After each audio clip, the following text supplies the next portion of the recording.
Just about to take off from Grayson Elementary here in Waterford, Michigan, and just one other cool thing to share. I told some of the students today at the assemblies that when I was here last year speaking, I had a student that gave me a book, and it was really, really cool.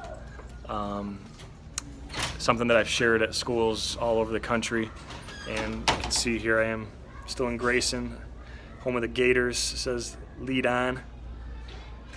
Grayson Gators. Little cool wood carving and painting right here where I'm sitting in the lobby. But the book that I was given from this student, it said, "Thank you, Mr. Peace. Aim for the good days, not the bad days."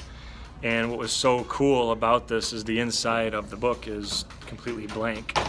And I ended up saying, "Why'd you do that? Why'd you leave this inside blank?" And she said, "Well, because we choose what our life's going to look like, Mr. Peace. We choose whether it's going to be good or bad, if we're going to treat people with kindness or love, if we're going to show that compassion or hatred."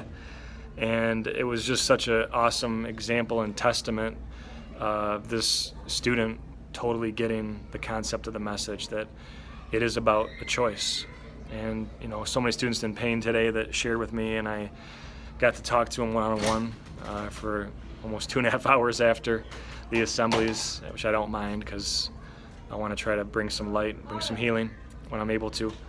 It was pretty cool that so many of them, despite going through a lot of rough stuff at such a young age, are still choosing hope and still seeing the positive in all those things, and really still